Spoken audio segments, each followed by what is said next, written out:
Hello, hope you're doing well. I'm ready to read chapter 16 of Rebecca of Sunnybrook. It's called Seasons of Growth. The days flew by. As summer had melted into autumn, so autumn had given place to winter. Life in the brick house had gone on more placidly of late, for Rebecca was honestly trying to be more careful in the performance of her tasks and duties as well as more quiet in her plays, and she was slowly learning the power of the soft answer in turning away wrath. Miranda had not had perhaps quite as many opportunities in which to lose her temper, but it is only just to say that she had not fully availed herself of all that had offered themselves. There had been one outburst of righteous wrath occasioned by Rebecca's over-hospitable habits, which were later shown in a still more dramatic and unexpected fashion. On a certain Friday afternoon, she asked her Aunt Miranda if she might take half her bread and milk upstairs to a friend. "What friend have you got up there, for pity's sake?" demanded Aunt Miranda. "The Simpson baby, come to stay over Sunday. That is, if you're willing. Mrs. Simpson says she is." "Shall I bring her down and show her?" "She's dressed in an old dress of Emma Jane's, and she looks sweet." "You can bring her down, but you can't show her to me. You can smuggle her out the way you smuggled her in, and take her back to her mother. Where on earth do you get your notions? Borrowing a baby for Sunday?" "You're so used to a house without a baby, you don't know how dull it is," sighed Rebecca resignedly, as she moved towards the door. "But at the farm there was always a nice fresh one to play with and cuddle. There were too many, but that's not half as bad as none at all." "Well, I'll take her back. She'll be dreadfully disappointed, and so will Mrs. Simpson. She was planning to go to Milltown." "She can unplan, then," observed Miss Miranda. "Perhaps I can go up there and take care of the baby," suggested Rebecca. "I brought her home so I could do my Saturday work just the same." "You've got enough to do right here without any borrowed babies to make more steps. Now no answering back. Just give the child some supper and carry it home where it belongs." "You don't want me to go down the front way. Hadn't I better just come through this room and let you look at her? She has yellow hair and big blue eyes. Mrs. Simpson says she takes after her father." Miss Miranda smiled acidly as she said she couldn't take after her father, for he'd take anything there was before she got there. Aunt Jane was in the linen closet upstairs, sorting out the clean sheets and pillowcases for Saturday, and Rebecca sought comfort from her. "I brought the Simpson baby home, Aunt Jane, thinking it would help us over a dull Sunday, but Aunt Miranda won't let her stay. Emma Jane has the promise of her next Sunday, and Alice Robinson the next. Mrs. Simpson wanted I should have her first because I've had so much experience in babies. Come in and look at her sitting up in my bed, Aunt Jane. Isn't she lovely?" "She's the fat, gurgly kind, not thin and fussy like some babies. And I thought I was going to have her to undress and dress twice each day. Oh dear, I wish I could have a printed book with everything set down in it that I could do, and then I wouldn't get disappointed so often." "No book could be printed that would fit you, Rebecca," answered Aunt Jane, "for nobody could imagine beforehand the things you'd want to do. Are you going to carry that heavy child home in your arms?" "No, I'm going to drag her in the little soap wagon. Come, baby, take your thumb out of your mouth and come to ride with Becky in your go-kart." She stretched out her strong young arms to the crowing baby, sat down in her chair with the child, turned her upside down, and unceremoniously took from her waistband and scornfully flung away a crooked pin, walked with her still in highly reversed position to the bureau, selected a large safety pin, and proceeded to attach her brief red flannel petticoat to a sort of shirt that she wore. Whether flat on her stomach or head down, heels in the air, the Simpson baby knew she was in the hands of an expert, and continued gurgling placidly while Aunt Jane regarded the pantomime with a kind of dazed awe. "Bless my soul, Rebecca," she exclaimed. It beats all how handy you are with babies. I ought to be. I've brought up 3.5 of them. Rebecca responded cheerfully, pulling up the infant Simpson's stockings. I should think you'd be fonder of dolls than you are, said Jane. I do like them, but there's never any change in a doll. It's always the same everlasting old doll, and you have to make believe it's cross or sick, or it loves you, or it can't bear you. Babies are more trouble, but nicer. Miss Jane stretched out a thin hand with a slender, worn band of gold on the finger, and the baby curled her dimpled fingers round it and held it fast. You wear a ring on your engagement finger, don't you, Aunt Jane? Did you ever think about getting married? Yes, dear, long ago. What happened, Aunt Jane? He died just before. Oh, and Rebecca's eyes grew misty. He was a soldier, and he died of a gunshot wound in a hospital down south. Oh, Aunt Jane, softly. Away from you? No, I was with him. Was he young? Yes, young and brave and handsome, Rebecca. He was Mr. Carter's brother, Tom. Oh, I'm so glad you were with him. Wasn't he glad, Aunt Jane? Jane looked back across the half-forgotten years, and the vision of Tom's gladness flashed upon her. His haggard smile, the tears in his tired eyes, his outstretched arms, his weak voice saying, Oh, Jenny, dear Jenny, I've wanted you so, Jenny. It was too much. She had never breathed a word of it before to a human creature, for there was no one who would have understood. Now, in a shamefaced way to hide her brimming eyes, she put her head down on the young shoulder beside her, saying, It was hard, Rebecca.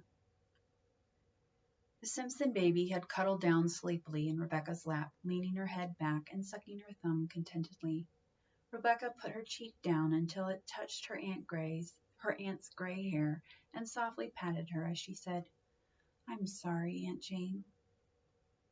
The girl's eyes were soft and tender, and the heart within her stretched a little and grew in sweetness and intuition and depth of feeling.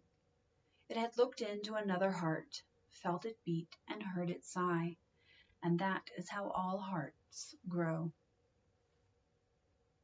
Episodes like these enlivened the quiet course of everyday existence, made more quiet by the departure of Dick Carter, Living Perkins, and Huldah Meserve for Wareham, and the small attendance at the winter school, from which the younger children of the place stayed away during the cold weather. Life, however, could never be thoroughly dull or lacking in adventure to a child of Rebecca's temperament. Her nature was full of adaptability, fluidity, receptivity. She made friends everywhere she went and snatched up acquaintances in every corner. It was she who ran to the shed door to take the dish to the meat man or fish man, she who knew the family histories of the itinerant fruit vendors and tin peddlers, she who was asked to take supper or pass the night with children in neighboring villages, children of whose parents her aunts had never so much as heard. As to the nature of these friendships, which seemed so many to the eye of the superficial observer, they were of various kinds, and while the girl pursued them with enthusiasm and ardor, they left her unsatisfied and heart-hungry. They were never intimacies such as are so readily made by shallow natures. She loved Emma Jane, but it was a friendship born of propinquity and circumstance, not true affinity. Let me look that word up. Propinquity, let's see here. Propinquity. The state of being close to someone or proximity. So propinquity is my guess. That's a guess. It's an educated guess. Okay. So it sounds like I can substitute proximity. So it was a friendship born of proximity and circumstance, not true affinity. It was her neighbor's amiability, constancy, and devotion that she loved, and although she rated these qualities at their true value, she was always searching beyond them for intellectual treasures, searching and never finding. For although Emma Jane had the advantage in years, she was still immature. Huldah Meserve had an instinctive love of fun which appealed to Rebecca. She also had a fascinating knowledge of the world, from having visited her married sisters in Milltown and Portland, but on the other hand, there was a certain sharpness and lack of sympathy in Huldah which repelled rather than attracted. With Dick Carter she could at least talk intelligently about lessons. He was a very ambitious boy, full of plans for his future, which he discussed quite freely with Rebecca. But when she broached the subject of her future, his interest sensibly lessened. Into the world of the ideal Emma Jane, Huldah, and Dick alike never seemed to have peeped, and the consciousness of this was always a fixed gulf between them and Rebecca. Uncle Jerry and Aunt Sarah Cobb were dear friends of quite another sort, a very satisfying and perhaps a somewhat dangerous one. A visit from Rebecca always sent them into a twitter of delight. Her merry conversation and quaint comments on life in general fairly dazzled the old couple, who hung on her lightest word as if it had been a prophet's utterance, and Rebecca, though she had no previous experience, owned to herself a perilous pleasure in being dazzling, even to a couple of dear humdrum old people like Mr. and Mrs. Cobb. Aunt Sarah flew to the pantry or cellar whenever Rebecca's slim little shape first appeared on the crest of the hill, and a jelly tart or a frosted cake was sure to be forthcoming. The sight of old Uncle Jerry's spare figure in its clean white shirt sleeves, whatever the weather, always made Rebecca's heart warm when she saw him peer longingly from the kitchen window. Before the snow came, many was the time he had come out to sit on a pile of boards at the gate, to see if by any chance she was mounting the hill that led to their house. In the autumn, Rebecca was often the old man's companion while he was digging potatoes or shelling beans, and now in the winter, when a younger man was driving the stage, she sometimes stayed with him while he did his evening milking. It is safe to say that he was the only creature in Riverboro who possessed Rebecca's entire confidence, the only being to whom she poured out her whole heart, with its wealth of hopes and dreams and vague ambitions. At the brick house she practiced the scales and exercises, but at the Cobb's cabinet organ she sang like a bird, improvising simple accompaniments that seemed to her ignorant auditors nothing short of marvelous. Here she was happy, here she was loved, here she was drawn out of herself and admired and made much of. But she thought if there were somebody who not only loved but understood, who spoke her language, comprehended her desires, and responded to her mysterious longings, perhaps in the big world of Wareham there would be people who thought and dreamed and wondered as she did. In reality, Jane did not understand her niece very much better than Miranda. The difference between the sisters was that while Jane was puzzled, she was also attracted, and when she was quite in the dark for an explanation of some quaint or unusual action, she was sympathetic as to its possible motive and believed the best. A greater change had come over Jane than over any other person in the brick house, but it had been wrought so secretly and concealed so religiously that it scarcely appeared to the ordinary observer. Life now had a motive utterly lacking before. Breakfast was not eaten in the kitchen because it seemed worth while, now that there were 3 persons to lay the cloth in the dining room. It was also a more bountiful meal than of yore, when there was no child to consider. The morning was made cheerful by Rebecca's start for school, the packing of the luncheon basket, the final word about umbrella, waterproof, or rubbers, the parting admonition, and the unconscious waiting at the window for the last wave of the hand. She found herself taking pride in Rebecca's improved appearance, her rounder throat and cheeks, and her better color. She was wont to mention the length of Rebecca's hair and add a word as to its remarkable evenness and luster at times when Mrs. Perkins grew too diffuse about Emma Jane's complexion. She threw herself wholeheartedly on her niece's side when it became a question between a crimson or a brown linsey-woolsey dress, and went through a memorable struggle with her sister concerning the purchase of a red bird for Rebecca's black felt hat. No one guessed the quiet pleasure that lay hidden in her heart when she watched the girl's dark head bent over her lessons at night, nor dreamed of her joy its certain quiet evenings when Miranda went to prayer meetings, evenings when Rebecca would read aloud Hiawatha or Barbara Frietchie, the Bugle Song, or the Brook. Her narrow, humdrum existence bloomed under the dews that fell from this fresh spirit.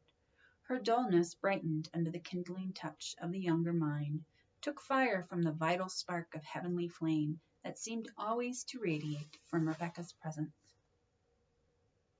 Rebecca's idea of being a painter like her friend Miss Ross was gradually receding, owing to the apparently inseparable difficulties in securing any instruction. Her Aunt Miranda saw no wisdom in cultivating such a talent, and could not conceive that any money could ever be earned by its exercise. Hand-painted pictures were held in little esteem in Riverboro, where the cheerful chromo or the dignified steel engraving were respected and valued.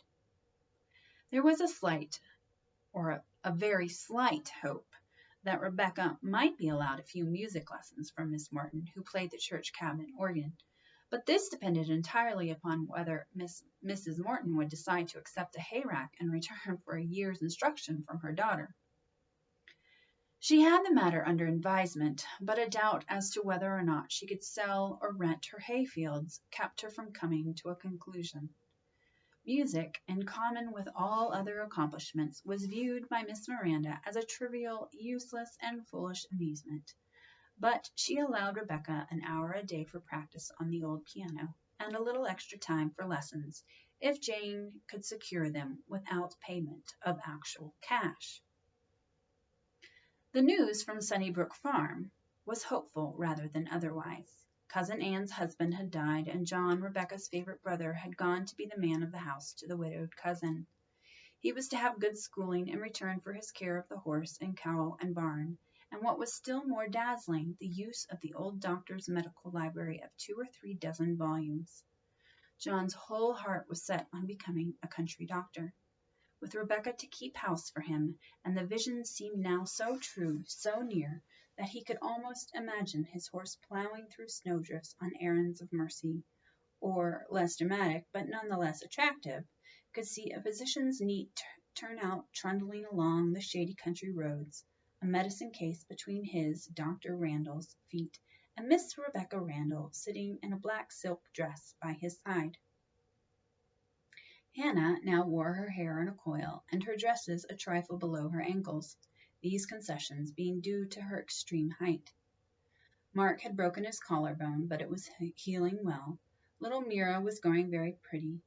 There was even a rumor that the projected railroad from Temperance to Plumville might go near the Randall farm, in which case land would rise in value from nothing at all, an acre, to something at least resembling a price. Mrs. Randall refused to consider any improvement in their financial condition as a possibility. Content to work from sunrise to sunset to gain a mere subsistence for her children, she lived in their future, not in her own present, as a mother is wont to do when her own lot seems hard and cheerless. And that's the end of that chapter. Interesting. I wonder, have you gathered what Rebecca's dreams are, her hopes and dreams are? I'm trying to think of what she would hope and dream for. Well, it said that she wanted to be an artist, but that wasn't going to work out. What do you think her hopes and dreams are? I'm not sure. I'll have to think on that a little bit.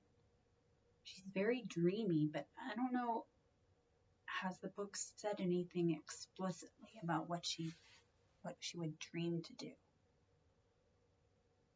I'll have to think. All right. Well, the next chapter is called Gray Days and Gold. All righty. I will see you next time. Bye.